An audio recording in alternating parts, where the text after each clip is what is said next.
নমস্কার, আমি মৌমিতা। আমার কবিতা পাঠ চ্যানেলে আমার সকল শ্রোতা বন্ধু এবং দর্শক বন্ধুকে আন্তরিক শুভকামনা জানিয়ে আজকের গল্প পাঠ শুরু করছি। আজ আমি আপনাদেরকে পড়ে শোনাব সুনীল গঙ্গোপাধ্যায়ের লেখা একটি চমৎকার বড় গল্প। গল্পের নাম তেহরানের স্বপ্ন। শুনতে থাকুন আজকের গল্প তেহরানের স্বপ্ন। কটা বাজলো? মনীষা ঘুমিয়ে পড়েছিল। সেই ঘুমের মধ্যেই সে দেখতে পেল বড় ঘড়ির কাঁটাটা এসে থামল 5টার ঘরে। তারপর খড় শব্দ, তারপর ঢং ঢং ঢং ঢং। নড়বড় করে উঠে মনীষা ঘড়ি দেখতে ছুটে গেল পাশের ঘরে। না, 5টা বাজেনি এখনো, 3:20। সঙ্গে সঙ্গে তার ভুরু কুঁচকে গেল। 3:20? তাহলে টুম্পু এলো না কেন? সে তো 3:05 মধ্যেই রোজ এসে যায়। মনীষা বারান্দায় গিয়ে দাঁড়ালো। রাস্তা দিয়ে অনেক রিক্সা যাচ্ছে, তার মধ্যে বেশ কটিতে স্কুল ফেরত শিশুরা।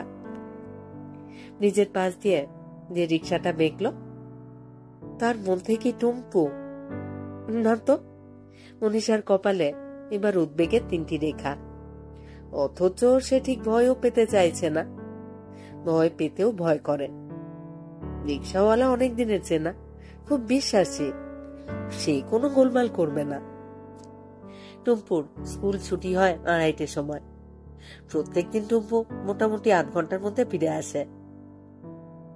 যদি রিক্সাওয়ালা আজ না গিয়ে থাকে, যদি তার অসুখ হয় কিংবা অ্যাক্সিডেন্ট।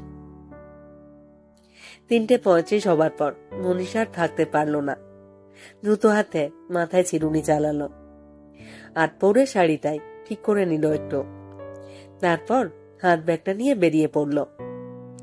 দরজাটা বাইরে থেকে টানলেই তালা বন্ধ হয়ে যায়।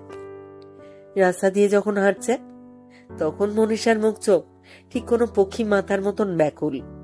তার বুক কাঁপছে। সামনে একটা ট্যাক্সি পেয়ে ফের ঝট করে উঠে পড়ল। মাত্র মাইল খানেক দূরে স্কুল। তার গেট ফাঁকা, না একটি ছাত্রীও নেই। দারোয়ান কিছু বলতে পারল না। না, দারোয়ান তো টুম্পুর কথা মনে করতে পারছে না। রোজ যেমন যায় সেই রকমই গেছে নিশ্চয়। রিক্সা না এলে নিশ্চয়ই সে দাঁড়িয়ে থাকতো কিংবা কান্নাকাটি করত। সেই ট্যাক্সি নিয়ে মনীষা ফিরে এলো বাড়িতে। ভাড়া না দিয়ে ছুটে উঠে এলো উপরে। তারপর গম্ভীর ভাবে নিঃশ্বাস ফেলল। বন্ধ দরজার সামনে বসে আছে টুম্পু, পা ছড়িয়ে। টপটপ করে পড়ছে চোখের জল।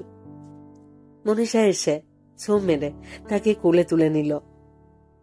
টুম্পু দাপাদাপি করে হেঁচকি তুলে কেঁদে কেঁদে বলল, তুমি দুষ্টু মা, তুমি চলে গিয়েছিলে কেন? আমার খিদে পেয়েছে। মনীষা চুমু দিয়ে তার কান্না মুছিয়ে দিয়ে বলল, তোমার এত দেরি হলো কেন মামনি? আমি তো তোমাকে খুঁজতেই গিয়েছিলাম।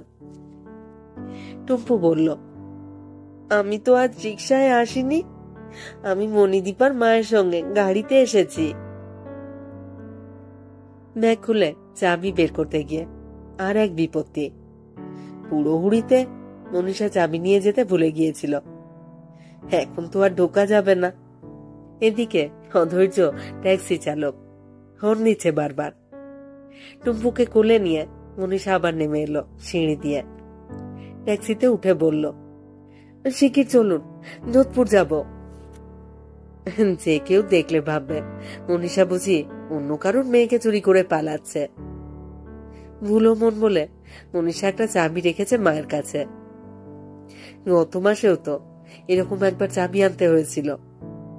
এখন যদি সে যোধপুর পার্কে গিয়ে দেখে মা বাড়ি নেই, সিনেমা দেখতে গেছেন কিংবা বেড়াতে গেছেন বা নিজের বাপের বাড়ি, তা হলেই সর্বনাশ। এদিকে 5টার মধ্যে আসবে মনীষার ছেলে শান্তনু। সেও যদি এসে দরজা বন্ধ দেখে, তাহলে তুলকালাম কাণ্ড বাঁধাবে। রাত্রে খাবার টেবিলে রজতের সঙ্গে এটাই হলো প্রধান আলোচনার বিষয়। জানো আজ কি হয়েছিল? এই বলে চোখ বড় বড় করে শুরু করলো মনীষা।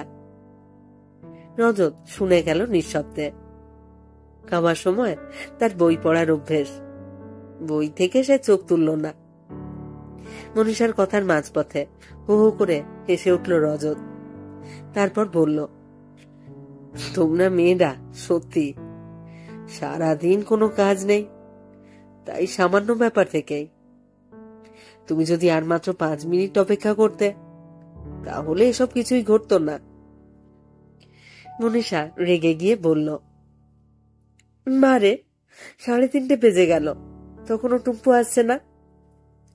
রজত বলল, এক কাজ করলেই তো পারো, দুপুরবেলা তুমি তো রোজ টুম্পুকে আনতে যেতে পারো, শুধু শুধু না ঘুমিয়ে। আমি আর কতক্ষণই ঘুমোই? বড় জোর 1 ঘন্টা, তাও রোজ হয় না। আমরা সে সময় অফিসে কাজের চাপে পাগল হয়ে যাই, আর তোমরা দিব্যি ঘরের দরজা জানলা বন্ধ করে পাখা চালিয়ে। রাধার মা ছুটি নিয়ে সেই যে দেশে গেল, এখনো তো এলো না। আমাকে বেরুতে হলে দরজা বন্ধ করে বেরুতে হয়। সেটা আর এমন কি শক্ত ব্যাপার? অবশ্য যদি রোজ রোজ চাবি নিতে ভুলে যাও আর ট্যাক্সি করে তোমার মায়ের কাছ থেকে চাবি আনতে যেতে হয়, তাহলে খরচ পোষাবে না। ও, টাকার খরচটাই তোমার গায়ে লাগছে? বেশ, ঠিক আছে, কাল থেকে আমি যাব। তাতে টুম্পুর জন্য তোমার রিক্সা ভাড়াটাও বাঁচবে। আমি সে কথা বলিনি। টুম্পুকে নিয়ে তুমি রিক্সা করেই আসবে। অনেক মাই তো বাচ্চাদের আনতে যায়। সত্যি তুমি অনেক পরিশ্রম করে টাকা রোজগার করো, আর আমি তোমার টাকা বাজে খরচ করে উড়িয়ে দিই, তাই না? আরে কি মুশকিল, এসব কথা উঠছে কেন? আমি কখন বললাম যে তুমি বাজে খরচ করো? নিশ্চয়ই বলেছ। আমি আমার মায়ের বাড়িতে ট্যাক্সি করেও যেতে পারবো না। ঠিক আছে, এবার থেকে এটাই যাব। শোনো মনীষা, খাওয়ার সময় মিছিমিছি ঝগড়া করলে খাওয়া হজম হয় না। একটু শান্তিতে বসে খাও। তুমি খাও, যত ইচ্ছে শান্তিতে বসে খাও। মনীষা নিজের থালা ঠেলে উঠে চলে গেল। রজত দুবার ডাকলো, মনীষা, এই মনীষা। সাড়া না পেয়ে সে নিঃশব্দে আবার নিজের খাবারের থালায় মন দিল। ধীরে সুস্থে সব শেষ করে সে বাথরুমে হাত ধুতে এসে দেখল মনীষা জানলার সামনে দাঁড়িয়ে কাঁদছে। রজত বলল, কি যে ছেলে মানুষই করো। এই, কি হলো? রজত মনীষার কানটা ছুঁতেই সে মুখ ফিরিয়ে শুকনো গলায় বলল, না, কিছু হয়নি, ছাড়ো। বেশ কিছুক্ষণ পরে রান্নাঘর গুছিয়ে মনীষা যখন শোবার ঘরে এলো, রজত তখন ঘুমিয়ে পড়েছে। মনীষার ঘুম ভাঙে সকাল 6টায়। ওই সময় টিকে জি আসে। দরজা খুলতে হয় মনীষাকে। আগে রাধুনি ছিল, তখন অসুবিধে ছিল না, কিন্তু রাধুনি দেশে পালিয়েছে। সে ফিরবে কিনাও ঠিক নেই। এদিকে নতুন লোকও পাওয়া যাচ্ছে না। পাওয়া গিয়েছিল 14-15 বছরের একটি ছেলে, কিন্তু বাড়িতে 24 ঘন্টার জন্য পুরুষ লোক রাখতে রজতের ঘোর আপত্তি। সে বলে, বিদেশে আজকাল কোনো বাড়িতে ঠাকুর চাকর থাকে না, আর তোমরা শিক্ষিত মেয়ে হয়েও বাড়ি রাঁধুনি কয়েকদিনের ছুটি নিলে রেগে যাও। আমরা যে অফিস থেকে 1 মাসের ছুটি নিই। অফিসের কাজে রজত একবার মাত্র 2.5 মাসের জন্য বিলেত গিয়েছিল। তারপর থেকেই সে কথায় কথায় বিদেশের উদাহরণ দেয়। রজত আরো বলে, একটা 14-15 বছরের ছেলে সারাদিন বসে বসে রান্না করছে, এই দৃশ্যটাই খারাপ, অমানবিক। নারী পর্ষের জের টেনে মনীষা এই তর্ক করেছিল রজতের সঙ্গে। সে যাই হোক, এখন সকালের চা করতে হচ্ছে মনীষাকে। বিছানায় শুয়ে শুয়ে চা খাওয়ার আনন্দ সে আর পায় না। রজত অফিসে বেরিয়ে যায় 9:30টার সময়। সেই সময় সে টুম্পুকে স্কুলে পৌঁছে দিয়ে যায়। সুতরাং সকাল 6টা থেকে 9:30টার মধ্যে 1 মিনিট নিঃশ্বাস ফেলবার সময় থাকে না মনীষার। মনীষার টুম্পুকে তৈরি করাও এক বিরাট ঝামেলা। কিছুতেই সে স্নান করতে চায় না। তাকে প্রায় টেনে হেঁচড়ে নিয়ে বাথরুমের মধ্যে ঢুকিয়ে দিতে হয়। বাবলু স্কুলে যায় 10:30টায়। সে রোজ হাঙ্গামা বাঁধায় খাওয়া নিয়ে। 14 বছর বয়সের ছেলে, এর মধ্যে খাওয়া নিয়ে নানা রকম মাছ বিচার। কোনো মাছই তার পছন্দ নয়। সে মাংস ভালোবাসে। কোন বাড়িতে রোজ রোজ মাংস রান্না হয়? ঠিক 10:30টার সময় বাবলুর এক স্কুলের বন্ধু নিচতলা থেকে চেঁচিয়ে ডাকে, শান্তনু, এই শান্তনু। অমনি অর্ধেক খাওয়া হলেও তা ফেলে রেখে উঠে পড়ে বাবলু। হাত ধুয়ে নিচের দিকে দৌড়য়। রোজ রোজ যদি এইরকম আধপেটা খেয়ে যায় তাহলে কি আর স্বাস্থ্য ভালো হবে? এরপর ফ্ল্যাট ফাঁকা। ঠিকই জি আজকাল আর একবার এসে তরকারি কুটে বাসন মেজে দিয়ে যায়। মনীষা বাকি রান্না, বিকেলে জলখাবার, এমনকি রাত্রিরেরও 2-1টা পদ রেঁধে রাখে। এতেই বেজে যায় 1টা-1:30টা। স্নান করতে যাবার সময় একটু মুশকিল। ওই সময় কেউ এলে দরজা খুলে দেওয়া যায় না। অথচ মনীষা স্নান করতে ঢুকলে কেউ না কেউ আসবেই। হয় মুরগিওয়ালা, নয়তো পোস্টম্যান, অথবা পাশের বাড়ির কেউ। ঝনঝন করে কলিং বেল বাজতেই থাকে। বাথরুমের দরজা বন্ধ থাকলে বিলের আওয়াজ শোনা যায় না, তাই সে বাথরুমের দরজা খুলেই স্নান করে। সবচেয়ে খারাপ লাগে একলা বসে খেতে। আগে টুম্পু থাকতো, এখন সেও স্কুলে যায়। কি তীব্র নিঃসঙ্গ দুপুর। শুয়ে শুয়ে বই পড়তে গেলে ঘুম আসে। সেই ঘুম গাঢ় হবার আগে টুম্পু আর বাবলু ফিরতে শুরু করে। মনীষা সাইকোলজি নিয়ে এমএসসি পাশ করেছিল। আর কিছু কাজে লাগে না। শুধু স্কুল ফাইনাল পাশ করলেই বা কি ক্ষতি ছিল? কেন খেটে খুটে এতখানি পড়াশুনো করতে গেল? বাড়ি রান্না আর ছেলে মেয়েকে স্নান করিয়ে খাইয়ে স্কুলে পাঠানোর জন্য এমএসসি পাশ করবার দরকার হয় না। প্রায়ই মনীষা বলে সে একটা চাকরি করবে। রজত জবাব দেয়, করো না, কি আপত্তি করছে? টুম্পু জন্মাবার আগে মনীষা কিছুদিন একটা স্কুলে পড়িয়েছিল। সেটা ছিল মর্নিং স্কুল। এখন তার পক্ষে মর্নিং স্কুলের কাজ করা সম্ভব নয়। বাড়িতে রান্নার লোক যদি থাকেও ছেলে মেয়ে দুটোর পড়াশুনো তো একটু দেখিয়ে দিতে হয়। রজত তো সব কিছুই করবে না। 10টা-5টা সুবিধে মতো চাকরি কেই বা দিচ্ছে মনীষাকে? রজত কিছু চেষ্টা করে না। তার মনে মনে খুব ইচ্ছে নয় মনীষা চাকরি জগতে যাক। সে চায় মনীষা বাড়িতে থেকে ছেলে মেয়েদেরকে মানুষ করুক। রজতের সম্প্রতি চাকরিতে উন্নতি হয়েছে। চাকরিতে উন্নতি মানে অফিসের কাজে আরো বেশি আত্মবিক্রয়। 9:30টায় বেরোয়, ফিরে সেই প্রায় 9:30টায়। তখন সে ক্লান্ত হয়ে থাকে। প্রায় মনীষার সঙ্গে তার হুহা ছাড়া কোনো কথাই হয় না। চাকরিতে এবার উন্নতির পর থেকেই রজত ডিসপেপসিয়ায় ভুগছে। সন্ধ্যেবেলায় ছেলে মেয়েদেরকে পড়াতে বসায় মনীষা। বাবলুর জন্য একজন মাস্টার মশাই রাখতে হয়েছে। তিনি সপ্তাহে 3 দিন আসেন। বাবলুটার পড়াশুনোতে মাথা থাকলো দারুণ ফাঁকিবাজ। মাস্টার মশাই যেসব দিন আসে না সেসব দিন সে নিজের পড়ার বই ছুঁয়েও দেখে না, খালি গল্পের বই। তাই সব সময় নজর রাখতে হয় মনীষাকে। ছেলে মেয়ে দুজনেই ঘুমিয়ে পড়ে তাড়াতাড়ি। তারপর মনীষাকে প্রতীক্ষায় বসে থাকতে হয় কখন রজত আসবে। একদিন রজতের ফিরতে 10:30-11টাও হয়ে যায়। মনীষা ঘুমোতে পারে না। কে দরজা খুলবে? তাছাড়া সারাদিন খেটে খুটে বাড়ি ফেরবার পর রজত তো আর নিজের খাবার নিজে নিয়ে খাবে না। মনীষা প্রায় ভাবে এই কি তার জীবন? শুধু ছেলে মেয়েদের মানুষ করা আর স্বামীর জন্য প্রতীক্ষা করে বসে থাকা?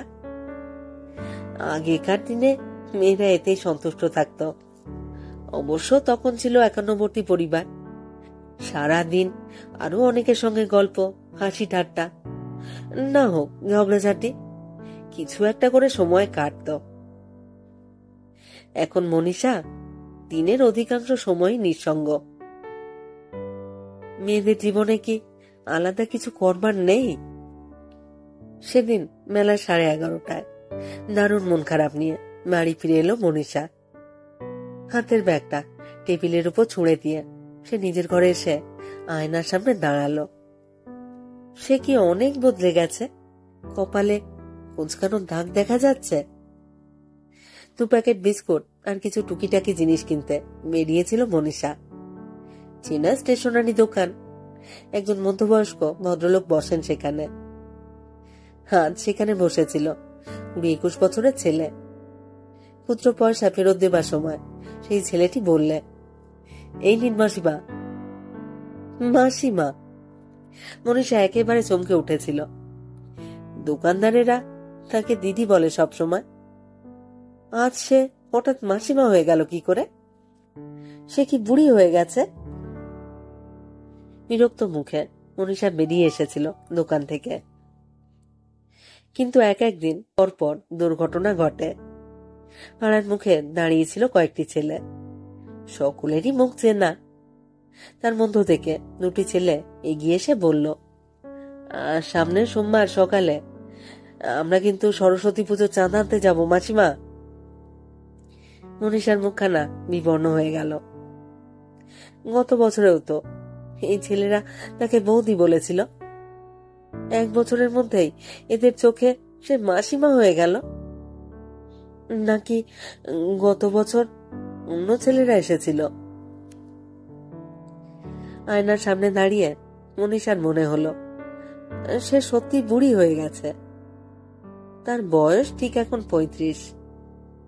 একসময় সুন্দরী হিসেবে তার নাম ছিল। স্কুলে তার সঙ্গেই পড়তো বন্দনা সেন। সে এখন সিনেমায় নাম করা নায়িকা। এখনো সে কলেজের মেয়ে সাজে, মানিয়েও যায়। অথচ কলেজে সবাই বলতো বন্দনা সেনের চেয়ে মনীষা মুখার্জি অনেক বেশি সুন্দরী। সেই বন্দনা এখনো যুবতী রয়েছে, আর মনীষা হয়ে গেল মাসিমা। মন খারাপের জের রয়ে গেল বেশ কিছুদিন। একদিন সকালে রজত দেখল রান্নাবান্না ছেড়ে মনীষা আয়নার সামনে দাঁড়িয়ে কাঁদছে। রজত বলল, এ কি ব্যাপার, তুমি নাটক করছো নাকি? রজত সব সময় আজকাল একটু খোঁচা দিয়েই কথা বলে। এক সময় তাকে কত ভালোবাসত। রাস্তা দিয়ে চলবার সময় কেউ মনীষার গায়ে একটু ধাক্কা দিলে রেগে আগুন হয়ে মারতে যেত তাকে। মনীষার একটু অভিমান হলে রজত সেদিন অফিসেই যেত না। মনীষা বলল, তুমি কি চাও আমি পাগল হয়ে যাই কিংবা মরে যাই? রজত বলল, আমি এরকম অদ্ভুত জিনিস চাইতে যাব কেন? তুমি পাগল হলে বা মরে গেলে দুটোতেই আমার দারুণ ঝামেলা। ও, তুমি শুধু নিজের ঝামেলার কথাই ভাবো, আর কিছুই ভাবো না? লক্ষ্মীটি, সকাল বেলাতেই এত রাগ কেন? কি হয়েছে কি বলে বলো তো। আমার দিকে একটু চেয়ে দেখারও সময় নেই তোমার। তুমি দেখতে পাও না যে আমি বুড়ি হয়ে গেছি? বুড়ি? কে বললে? এখনো রাস্তায় বেরুলে সবাই তোমার দিকে তাকায়। মোটেই না। সেদিন একজন দোকানদার আমাকে মাসিমা বলেছে। রজত বহু করে হেসে উঠল। মনীষা আরো রেগে গিয়ে বলল, তুমি হাসছো? হাসবো না? কোন দোকানদার তোমাকে মাসিমা বলেছে সেই জন্য সকালবেলা আমি বকুনি খাবো? সেই জন্য সকালবেলা তুমি পা ছড়িয়ে কাঁদতে বসবে? যা তা। আমি সত্যি তো বুড়ি হয়ে গেছি। আমার কপালে এই যে একটা দাগ পড়েছে। কই, আমি তো দেখতে পাচ্ছি না। শোনো, 35 বছর বয়সে কি আর 16 বছরের মতন চেহারা থাকে? কিন্তু সব বয়সেরই একটা আলাদা সৌন্দর্য থাকে। আমিও কি আগের মতো যুবক আছি আর? কিন্তু বন্দনা সেন তো আমারই বয়সী। তুমিও সিনেমায় নামো, মেকআপ টেকআপ নিয়ে তোমার বয়সও অনেক কম দেখাবে। খানিকটা বাদে বাথরুম থেকে বেরিয়ে এসে রজত বলল, মনি, আর একটা কাজ করতে পারো তুমি। তুমি লুকিয়ে লুকিয়ে কারোর সঙ্গে প্রেম করা শুরু করে দাও। নতুন প্রেমে পড়লে বয়স অনেক কমে যায়। মনীষা বলল, ও, তুমি বুঝি কারোর সঙ্গে প্রেম করছো? আমার সময় কোথায়? সারাদিনই তো কেটে কুটে মরছি। সময় থাকলে নিশ্চয়ই প্রেম করতাম। দেখলে না, মাথায় টাক পড়ে যাচ্ছে আমার। নতুন কোনো মেয়ের সঙ্গে প্রেম করলে টাক পড়তো না, ব্লাড কোলেস্টেরল হতো না, প্রেমে পড়লে শুনেছি হার্ট অ্যাটাকও হয় না। তোমার তো সারাদিন অঢেল সময়, কারোর সঙ্গে জমিয়ে ফেলো। আমি তো দুপুরে বাড়িও থাকি না। তোমার অনেক সুবিধে। কথা দিচ্ছি, কোনোদিন হঠাৎ অসময়ে বাড়ি ফিরে এসে তোমাকে চমকে দেব না। চুপ করো, বাজে কথা বলো না। আমি কিন্তু সিরিয়াসলি বলছি। আহা, এমনি এমনি বুঝি কারোর সঙ্গে প্রেম করা যায়? আমি কোথাও যাই, কারোর সঙ্গে মিশি, রাস্তায় গিয়ে কি লোককে ডেকে ডেকে বলবো, ওগো, তোমরা কেউ আমার সঙ্গে প্রেম করবে? প্রেম করবে কেউ? রজত আস্তে আস্তে বলল, তাহলে কিন্তু মন্দ হয় না ব্যাপারটা। অফিসে বেরোবার সময়ও রজত দেখল মনীষার মুখ থমথমে। ছেলে মেয়েদের লুকিয়ে সে মনীষাকে একবার জড়িয়ে ধরে বলল, মনি, আমার উপর এত রেগে আছো কেন? এই যে আমি এত খাচ্ছি, এই কি আমার নিজের জন্য, তোমার জন্য নয়? তুমি যা চাও তাই তো দিয়েছি, তোমার কোনো অভাব রাখিনি। যাদবপুরে জমি কিনে রেখেছি, আর সামনের বছরে বাড়ি শুরু করব। তুমি যেমন চাও ঠিক সেই রকম। তোমার সময় কাটে না। আগামী মাসে একটা টিভিও কিনছি। নিজেকে সরিয়ে নিয়ে মনীষা বলল, আমি ওসব কিছু চাই না, কিচ্ছু চাই না। আমাকে আমাকে একটা নতুন জীবন দাও। সেই দিনে দুপুরে খেতে বসে কাগজ পড়তে পড়তে চোখে পড়ল একটা খবর। বন্দনা সেন মিলেতে যাচ্ছে। আবার রাগ হয়ে গেল মনীষার। বন্দনা এই নিয়ে কতবার বিদেশে গেল, অথচ সে যেতে পারবে না। তার রূপ বা গুণ কোনটাই কি কম ছিল? শনিবার মনীষার দিদি জামাইবাবুর বাড়িতে নেমন্তন্ন, কিন্তু রজত যেতে পারবে না। তার অফিসের কোন সাহেব আসছে, সেই জন্য তাকে যেতে হবে এয়ারপোর্টে। ফিরতে ফিরতে সেই রাত 11টা। ছেলে মেয়েকে নিয়ে মনীষা একাই গেল। অনেক লোকজন এসেছে, তার মধ্যে একটি মেয়ে কি সুন্দরী, 24-25 বছর বয়স, মুখ দিয়ে যেন একটা দীপ্তি বেরুচ্ছে। মনীষার দিদি হঠাৎ বলল, বিয়ের ঠিক আগে মনীষাকেও দেখতে এইরকম ছিল। মনীষা বলল, যা, মোটেই না, ও অনেক বেশি সুন্দরী। গোপনে একটা দীর্ঘশ্বাস পেল মনীষা। ওই বয়সটা তো সে আর কোনোদিন ফিরে পাবে না। মেয়েটির সঙ্গে আলাপ হলো। ওর নাম দেবযানী। বয়স অত কম নয়। মেয়েটি নিজেই বলল ওর বয়স 28। বিয়ে হয়েছে 2 বছর আগে।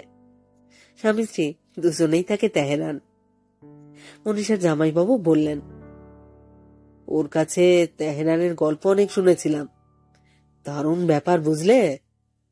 স্বামী স্ত্রী দুজনেই চাকরি করে, মাইনে পায় ডলারে। Free air condition bungalow, free গাড়ি, খরচই নেই। ওরা তো টাকা জমিয়ে একবার বিলেত ফ্রান্স ঘুরে এলো। মনীষা জিজ্ঞেস করল, আপনারা দুজনেই ওখানে একসঙ্গে চাকরি পেয়েছেন? দেবযানী বললেন, না না, প্রথমে ও একলাই চাকরি নিয়ে গিয়েছিল, আমি একলা একলা সারাদিন থাকতাম, তাই ভাবলাম বসে থেকে কি করব, একটা স্কুলে চাকরি নিলাম। ও, ওখানে বুঝি সহজেই চাকরি পাওয়া যায়? হ্যাঁ, এখন তো আমাদের দেশ থেকে অনেকেই যাচ্ছে, ওরা ইন্ডিয়ানদের বেশ পছন্দ করে, জামাইবাবু বললেন। বুঝলে না, পেট্রোলের টাকা, অঢেল টাকা, কি করে খরচ করবে ভেবে পায় না, বহু লোক নিয়ে যাবে এদেশ থেকে। মনীষা জিজ্ঞেস করলো, আমি চাকরি করতে পারি? আমার তো একটা এমএসসি ডিগ্রি আছে। নেত্রানী বেশ আগ্রহের সঙ্গে বললেন, তাহলে তো আপনি নিশ্চয়ই পারবেন, অন্তত স্কুলে তো পাবেনই। কত মাইনে? আমাদের টাকার হিসেবে প্রায় 2400 টাকা, তাছাড়া বাড়ি ফ্রি, বছরে একবার যাতায়াতের ভাড়া। জামাইবাবু জিজ্ঞেস করলেন, তুমি কি তেহরানে যাবে ভাবছো নাকি? মনীষা মুচকি হেসে বলল, ভাবছি, গেলে মন্দ হয় না। তোমার তো 3টি ছেলে মেয়ে, 3টি ছেলে মেয়েকে কার কাছে রেখে যাবে? 3টি? বাহ, রজত তো তোমার ছেলেরই মতন, তোমাকে ছাড়া নিজে কিছু করতে পারে না, গেঞ্জি আন্ডারওয়্যার কোথায় থাকে তার খবরও পর্যন্ত রাখে না। আহা, তখন রাখবে, আমি এতদিন ছেলে মেয়ে দেখাশুনো করেছি, এবার কিছুদিন ও করুক। দেবযানী বলল, ওখানে গেলে কিন্তু 3 বছরের কন্ট্রাক্টে যেতে হবে, তার আগে কাজ ছেড়ে দিলে টাকা ফেরত দিতে হয়। জামাইবাবু হাসি ঠাট্টা করে ব্যাপারটা উড়িয়ে দিলেন। পরদিন সকালে মনীষা রজতকে বলল, আমি যদি তেহরান যাই, তোমার আপত্তি আছে? রজত আকাশ থেকে পড়ল, তেহরান? সেখানে তুমি হঠাৎ যাবে কেন? যাবেই বা কি করে?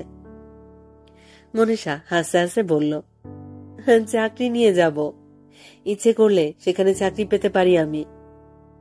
তাই নাকি? ইচ্ছে করলেই পেতে পারো? হ্যাঁ, মাইনে কত জানো? 2400 টাকা, ডলারে পেমেন্ট। ওই টাকা জমিয়ে বিলেত ফ্রান্স ঘুরেও আসতে পারি। কি যেতে দেবে? 2-1 মুহূর্ত চুপ করে থেকে রজত বললে, তোমার যদি ইচ্ছে হয় যাবে। তোমার কোনো ইচ্ছেতে আমি বাধা দিয়েছি? মন থেকে বলছো? নিশ্চয়ই। ছেলে মেয়েদের কি হবে? আমি দেখবো ওদের। তুমি দেখবে ছেলে মেয়েদের, তোমার সময় কোথায়? একজন বয়স্কা মহিলা রেখে দেব, যে ওদের খাওয়া দাওয়ার ব্যাপারটা দেখাশুনো করবে, আর একটু ভোর ভোর উঠে আমি ওদের পড়াবো। চেষ্টা করব অফিস থেকে তাড়াতাড়ি ফিরতে। এখন করো না কেন তাড়াতাড়ি? এখন ফিরি না, কারণ ওদের দেখাশুনো করবার জন্য তুমি তো আছো। ছেলে মেয়েদের দেখাশুনোটাই বড় কথা, শুধু আমার জন্য বুঝি তাড়াতাড়ি ফিরতে পারো না? শোনা, অফিসে যখন খুব কাজ থাকে, তখন কি আমি বলতে পারি আমার স্ত্রী বাড়িতে অপেক্ষা করছে, আমাকে চলে যেতে হবে? বিয়ের 13-14 বছর পর এই কথাটা বলা যায় না, ন্যাকামির মতন শোনায়। কিন্তু মা বাড়িতে নেই, ছেলে মেয়েরা একলা রয়েছে, এই জন্য কাজ পেলেও তাড়াতাড়ি বাড়ি ফেরা যায়। 2 দিন হয়তো একটু তাড়াতাড়ি বাড়ি ফেরা যাবে। 2 দিন হয়তো একটু তাড়াতাড়ি ফিরবে, তারপর আড্ডায় মেতে আবার ভুলে যাবে। না, ভুলে যাব না। তাছাড়া আমাদের চাকরিতে কিন্তু লোকের সঙ্গে আড্ডা দেওয়া একটা কাজ। আমি যদি যাই, ছেলে মেয়েদের নিয়ে যাব? অসম্ভব, ওদের পড়াশুনো নেই। ছেলেটা ক্লাস 8-এ উঠেছে, এখনো একদিনও ওর পড়াশুনো নষ্ট করা উচিত নয়। আর টুম্পু যদি যায়, তো আমাকে ছেড়ে থাকতে পারবে না। টুম্পুকে নিয়ে যেতে পারো, ও ছোট আছে। তখনকার মতন কথাবার্তা সেইখানেই থেমে রইল। মনীষা অন্যদিনের মতন মেয়েকে স্নান করিয়ে রজতকে খাবার সাজিয়ে দিল। অন্যদিনের চেয়ে সেদিন একটু গম্ভীর মনে হলো রজতকে। কথাবার্তা তার ঠিকঠাকই আছে, কিন্তু মুখে যেন একটা পাতলা ছায়া। দুপুরবেলা কিছুতেই ঘুম এলো না মনীষার। ঘুমন গরম পড়েছে দুদিন ধরে, পাখার হাওয়াতেও ঘাম শুকোয় না। ইরান দেশটাও খুব গরম নিশ্চয়। হোক না গরম, এয়ার কন্ডিশন বাড়ি। দেবযানী বলেছিল ওখানকার স্কুল হয় সকাল 8টা থেকে 1:30 পর্যন্ত, এই সময় ছুটি। দেশের খাবার দাবার কেমন হয় সে জানে। মনীষা নিজেরটা নিজেই রান্না করে নেবে। দারুণ চাল পাওয়া যায়। দেবযানী বলেছিল দুধ মাখন খুব সস্তা। টুম্পুর স্বাস্থ্যটা যদি ফেরে, তারপর এক ছুটিতে প্যারিসে ঘুরে আসা। ছেলেবেলা থেকেই স্বপ্ন ছিল একবার প্যারিস যাওয়ার। বিকেল বেলা বাবলু স্কুল থেকে ফেরবার পর তাকে জলখাবার দিয়ে মনীষা জিজ্ঞেস করল, হ্যাঁ রে বাবলু, আমি যদি 3 বছরের জন্য বাইরে কোথাও যাই, তুই বাবার কাছে থাকতে পারবি তো? একটু বাদে বাবলুর ফুটবল খেলার বন্ধুরা ডাকতে আসবে। তার আগে সে এইটুকু সময়ের জন্যই একটা গল্পের বই খুলে বসেছে। মায়ের কথাটার কোনো গুরুত্ব না দিয়ে সে বললে, হ্যাঁ পারবো। তুমি কোথায় যাবে মা? তেহরান। ও ও বলি যে, তুই জানিস তেহরান কোথায়? জানি, ইরানের রাজধানী। আমি অত দূরে চলে গেলে তোর মন কেমন করবে না? মা, মন কেমন করবে কেন? তুমি তো বললে 3 বছর পরে ফিরে আসবে। মনীষার মনটা একটু দমে গেল। বাবলু তার কথার কোনো গুরুত্বই দিল না। একবারও জানতে চাইলে না মা কেন চলে যাবে। তার গল্পের বই আর বন্ধু বান্ধবরাই এখন সব। অথচ মাত্র 2 বছর আগেও রাত্রিরে একটা না একটা গল্প না বললে বাবলু ঘুমোতো না। ছেলেটা দূরে সরে যাচ্ছে। 3 বছর পর বাবলু আর তাকে চিনতে পারবে কিনা কে জানে। মনীষা গাঢ় গলায় ডাকলো, বাবলু। এই ডাক শুনে বাবলু চমকে উঠে মুখ তুলে তাকালো। মনীষা মুখের ভেতরকার বাষ্প চেপে রেখে বলল, বাবলু, 3 বছর পরেও যদি আমি ফিরে না আসি, যদি আমি মরে যাই, তোদের কোনো কষ্ট হবে না, না রে? বাবলু বই ছেড়ে উঠে এসে মনীষার গলা জড়িয়ে ধরে বললে, মা, তোমার কি হয়েছে? তোমার মন খারাপ হয়েছে? যদি আমি মরে যাই? ধ্যান। সেদিন রজত বাড়ি ফিরল রাত 11:30টার পর। অনেকখানি হুইস্কি খেয়েছে, চোখ লাল, ঠিক মতো দাঁড়াতে পারছে না। মনীষা বলল, এই তোমার তাড়াতাড়ি ফেরবার নমুনা। আজই কথা হলো, আর আজই তুমি দেরি করে ফিরলে।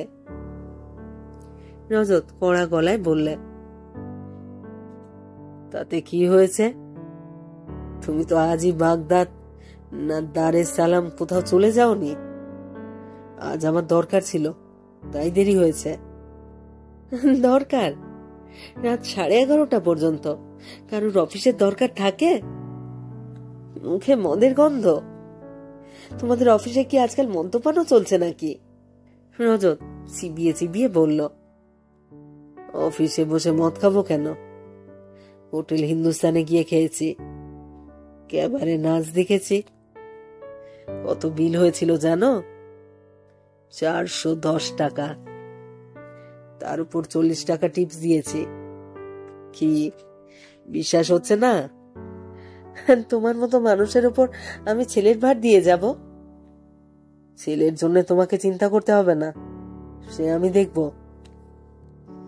আজকাল বাড়ির কথা তুমি একটুও চিন্তা করো না। অফিসের কাজের নাম করে রাত 11:30 পর্যন্ত বাইরে থাকো, তারপর বাড়িতে এসে নির্লজ্জের মতন মাতলামি করছো। বেশ করছি। হ্যাঁ হ্যাঁ, আমি নির্লজ্জই তো। আমি আমি এখন নাকি কান্না কেঁদো না প্লিজ। মনীষা বাথরুমে চলে গেল কাঁদতে কাঁদতে। খানিক বাদে বেরিয়ে এসে দেখল রজত অঘরে ঘুমোচ্ছে, গায়ের জামাটাও খোলেনি, উপুর হয়ে মুখ গুজে আছে বালিশে। মনীষা এসে বারান্দায় দাঁড়ালো। রজতের জন্য সে এতক্ষণ না খেয়ে বসেছিল, এখন আর তার খেতে ইচ্ছে করছে না। রজতকে এখন আর ডেকে লাভ নেই। বাইরের রাতটা ভারী সুন্দর, পাতলা ফিনফিনে জ্যোৎস্না ছাড়িয়ে আছে আকাশ, ঠান্ডা ঠান্ডা বাতাস। মাত্র কয়েক বছর আগেও তো সে আর রজত খাওয়ার পর এই বারান্দায় চেয়ার পেতে বসে অনেকক্ষণ গল্প করত। এখন গল্প তো দূরের কথা, সারাদিনে রজতের সঙ্গে দুটো চারটের বেশি কথাই হয় না। রজত কত বদলে গেছে।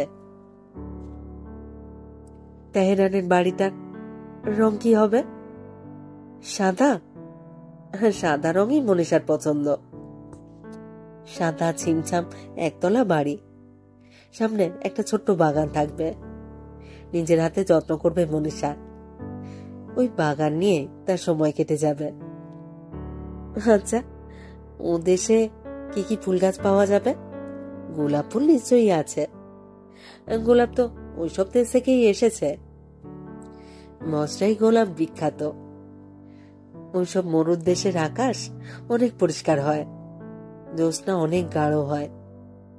এই রকম সময় গোলাপ বাগানের মধ্যে জ্যোৎস্নার নিচে বসে থাকবে মনীষা একা। আহ, কি শান্তি! পরদিন মনীষার ঘুম ভাঙল একটু দেরিতে। রজত আগেই উঠে বসবার ঘরে কাগজ খুলে পড়ছে, সামনে খালি চায়ের কাপ। নিজেই চা বানিয়ে নিয়েছে বোধহয়, মুখখানা গম্ভীর।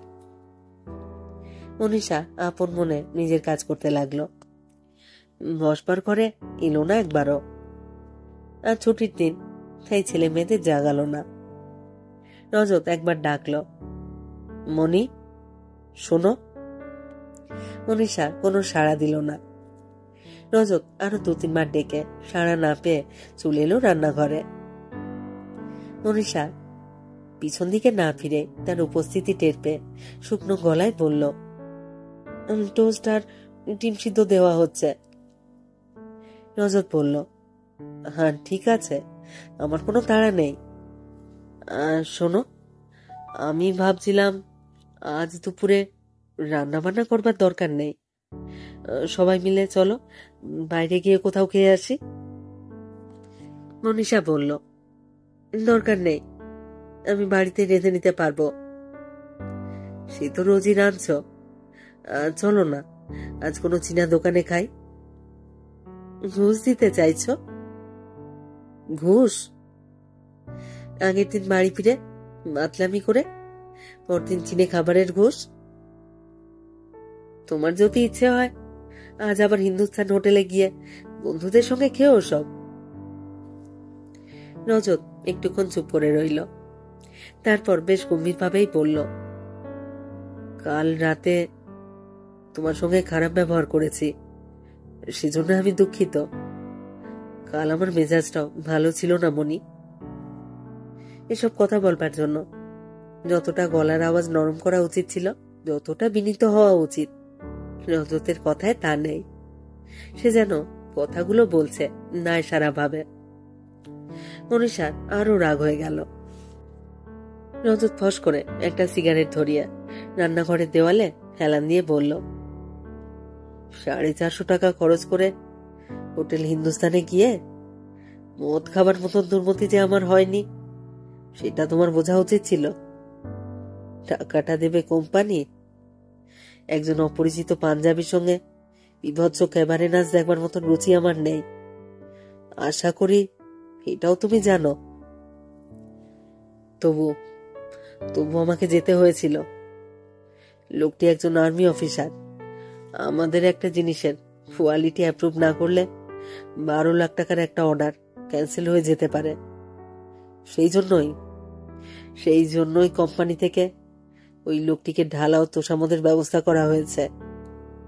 আর ওই লোকটি এবারে দেখতে চেয়েছিল। আমাকে ওর পাশে বসে সর্বক্ষণ দিত হাসি হাসতে হয়েছে। মনীষা মুখ ঘুরিয়ে ঝাঁঝের সঙ্গে বলল, ওরকম চাকরি করা কেন? ছেড়ে দিতে পারো না?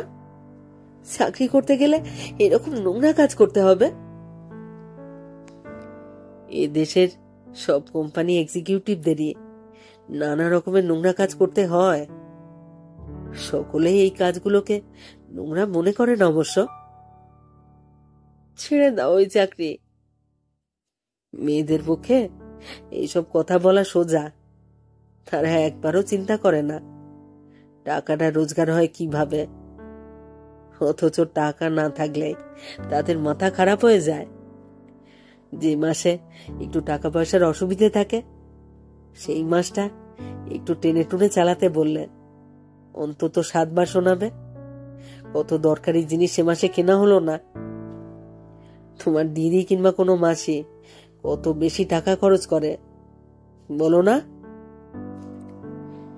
তুমি চাকরি ছেড়ে দাও, দরকার হলে আমরা গাছতলায় গিয়ে থাকবো। সেখানেও তো তোমার মোজাইক করা পরিষ্কার বাথরুমের দরকার হবে। তাছাড়া গাছতলায় আমরা থাকবোই বা কেন? আমরা নিজেদের বাড়িতেই আর 5 জনের মতো ঠাট বজায় রেখেই থাকবো। সেজন্যে কিছু মূল্য দিতেই হয়। আমি কিন্তু তেহরানে চলে যাবই। আমি তো আপত্তি করিনি। আমি তোমার কোনো কাজে কখনো বাধা দিয়েছি? এখানে তোমার জীবন যদি একঘেয়ে লাগে, তুমি কিছুদিনের জন্য নিশ্চয়ই ঘুরে আসতে পারো। অন্তত 3 বছর। বেশ তো। রজত রান্নাঘর থেকে বেরিয়ে গিয়ে একটু পরেই আবার ফিরে এলো। মনীষার কাঁধে হাত রেখে শান্তভাবে বলল, একটা জিনিস কখনো ভুল করো না, আমি তোমায় ভালোবাসি। লিপচারি মেয়েটি ফিরে গেছে ইরানে। সেখান থেকে সে মনে করে ফর্ম পাঠিয়ে দিয়েছে মনীষাকে। দুপুরবেলা রেজিস্টার্ড পোস্টে খামটা আসবার পর মনীষা বহুক্ষণ ধরে ফর্মগুলো পড়ে দেখল। বাবারে বাবা, কত রকম নিয়ম কানুন! বাবা মা ঠাকুরদা ঠাকুমা দিদিমাদের কারোর কোনো অসুখ আছে কিনা তা পর্যন্ত জানাতে হবে। কিন্তু মাইনে বেশ ভালো। বছরে 11 মাস কাজ, 1 মাস পুরো ছুটি। সেই সময় দেশে ঘুরে যাবার ভাড়া দেবে ইরান সরকার।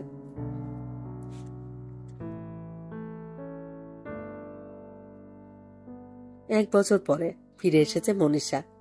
টুম্পুটা দারুণ স্বাস্থ্য হয়েছে। পাড়ার ছেলেরা তাকে ট্যাক্সি থেকে নামতে দেখে বলল, বৌদি কোথায় ছিলেন এতদিন?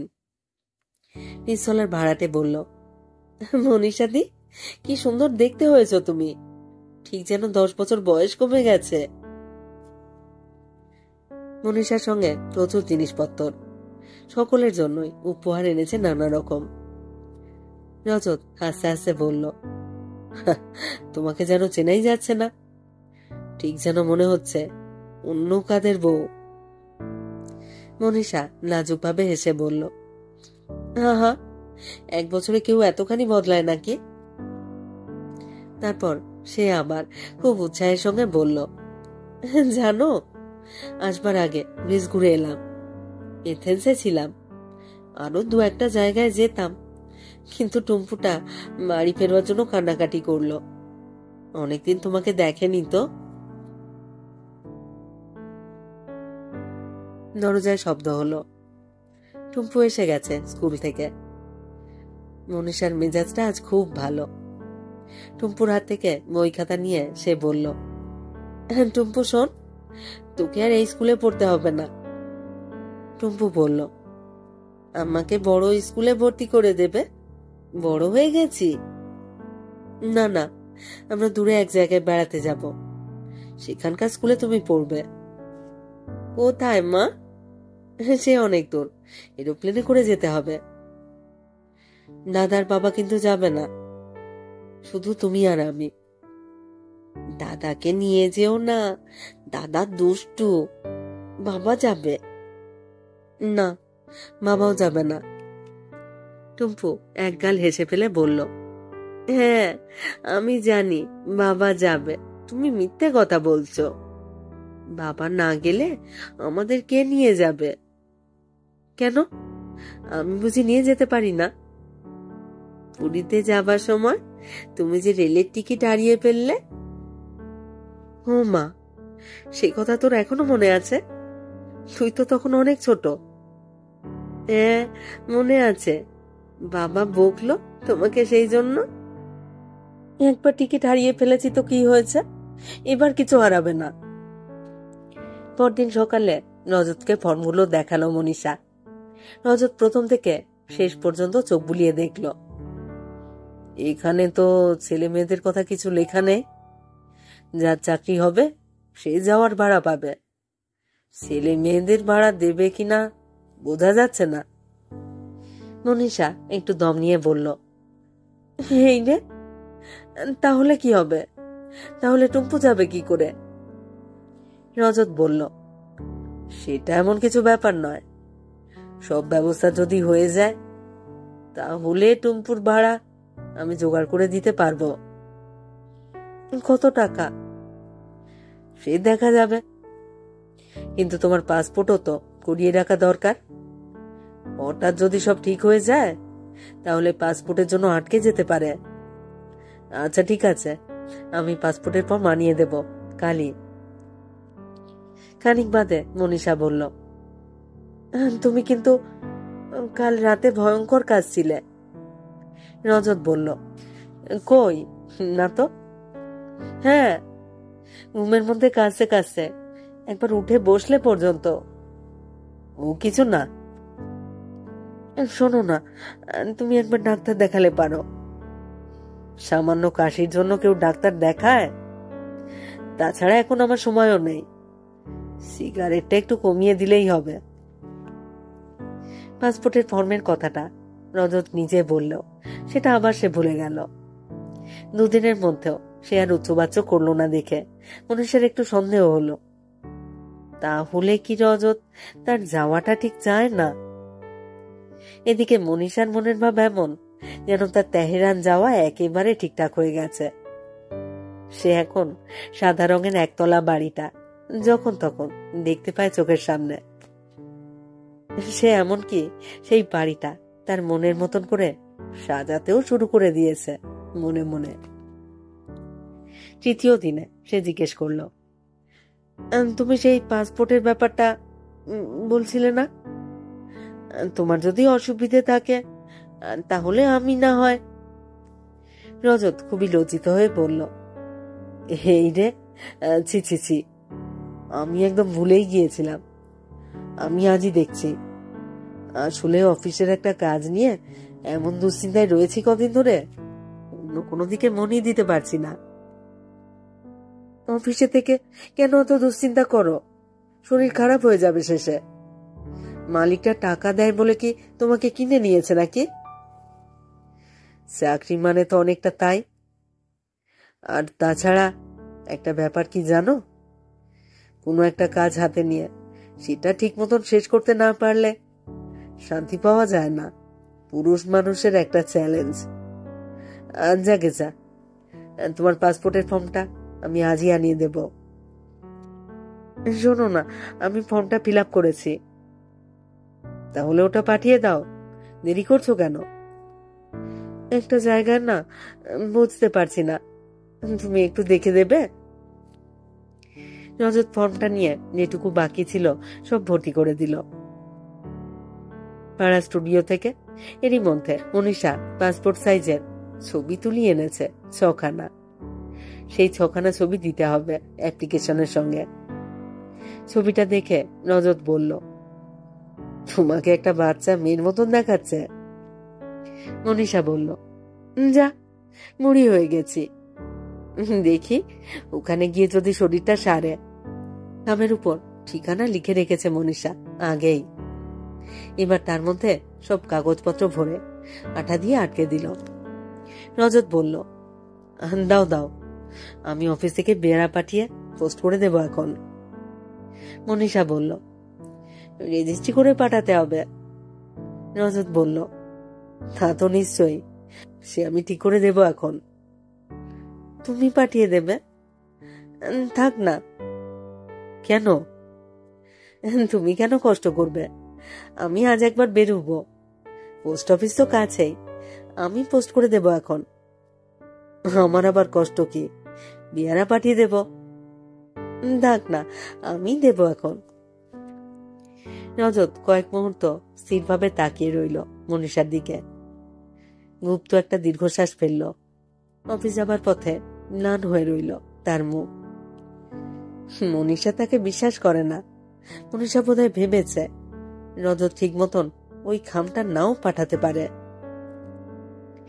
মনীষা কিন্তু এসব বুঝলো না। সে নিজের আনন্দেই মশগুল হয়ে আছে।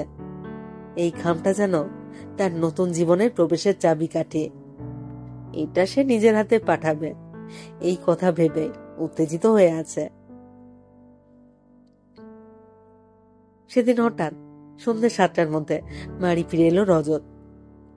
হাত মুখ ধুয়ে জামা কাপড় ছেড়ে সে ছেলেকে ডেকে বলল, বাবলু, তোর ইংরেজি গ্রামার বইটা আনতো। বাবলু রীতিমতন অবাক। বাবা তো কোনোদিন তাকে পড়ায় না, কিন্তু সেদিন রজত দারুণ তোড়জোড় করে পড়াতে বসলো বাবলুকে। পড়াবার অভ্যাস নেই বলে সে রেগে উঠতে লাগলো প্রায়ই। রাত 9:30 বেজে গেছে। ঘুমে চোখ ঢুলে আছে বাবলু। রজত তবু নিষ্কৃতি দেবে না। মনীষা বলল, আচ্ছা থাক না, এবার ওঠো। রজত বলল, ও গ্রামারে খুবই কাঁচা রয়েছে দেখছি, কিছুই জানে না। মনীষা হেসে বলল, তুমি কি একদিনেই ওকে পণ্ডিত করে তুলবে নাকি? এবার থেকে প্রায় ওকে নিয়ে বসবো ঠিক করেছি। তাহলে তো ভালোই হবে। ওর মাথা আছে, কিন্তু বড্ড ফাঁকি দেয়। টুম্পু অভিমান করে রইল বাবার উপর। বাবা কেন দাদাকে পড়াচ্ছে, আমাকে পড়াচ্ছে না? বাবা কি দাদাকে বেশি ভালোবাসে তার চেয়ে? কয়েক মাস কেটে গেছে। মনীষা পাসপোর্ট নিয়ে তৈরি হয়ে বসে আছে, কিন্তু ইরান থেকে আর উত্তর আসে না। মনীষা আলাদা চিঠি লিখল দীপজানি নামের মেয়েটিকে। দিন 15 বাদে উত্তর এলো। দীপজানি এখন আর তেহরানে নেই। তার স্বামী আরো ভালো চাকরি পেয়ে চলে এসেছে বাগদাদে। ওরা ঠিক খবর দিতে পারবে না, কিন্তু মনীষার তো হয়ে যাবার কথা। ওর চেনা একজন বড় অফিসারকে বলে এসেছিল মনীষার কথা। একদিন মনীষা সকালবেলা ক্ষুণ্ণভাবে বলে ফেলল, 3 মাস হয়ে গেল, কোনো উত্তর এলো না। দূর যাই, ওরা বোধহয় আর ডাকবে না। রজত অতি সূক্ষ্ম ব্যঙ্গের সঙ্গে বলল, খামটা তো তুমি নিজেই পাঠিয়েছিলে রেজিস্ট্রি করে, পৌঁছেছে নিশ্চয়ই। মনীষা ব্যঙ্গটা ধরতে পারল না। সে বলল, পৌঁছবে না কেন? ওরাই উত্তর দিচ্ছে না। মনীষার মন খারাপ করা মুখের দিকে চেয়ে রজত একটু সান্ত্বনা দিয়ে বলে, আসবে আসবে, এখনো বেশি দেরি হয়নি, মোটে তো 3-4 মাস হলো। তারপর সে একটু মিনমিন করে বলে, শুনেছিলাম আজকাল বাইরের সব চাকরি মিনিস্ট্রি অফ এক্সটার্নাল অ্যাফেয়ার্স এর থ্রু দিয়ে আসতে হয়। সেটাও কিছু অসুবিধা হবে না। ওরা কিছু লিখলে দিল্লি থেকে অনুমতি আনিয়ে নেওয়া যাবে। নিছক একটা নিয়ম রক্ষার ব্যাপার, ও তুমি চিন্তা করো না। কিন্তু পরের মাসেও কোনো চিঠি এলো না। এদিকে সেই গোলাপ বাগান ঘেরা একতলা বাড়িটা তেহরান শহরে এখনো খালি পড়ে আছে।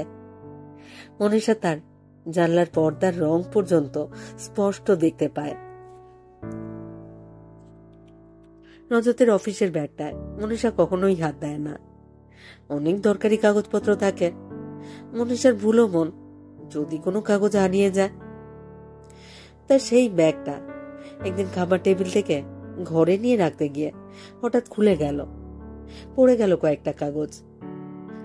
সেগুলো তুলতে গিয়ে ঠিক আসল কাগজটাই সে দেখে ফেলল।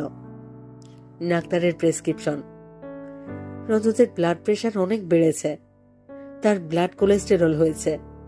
হার্টের ইসিজি করাতে বলা হয়েছে।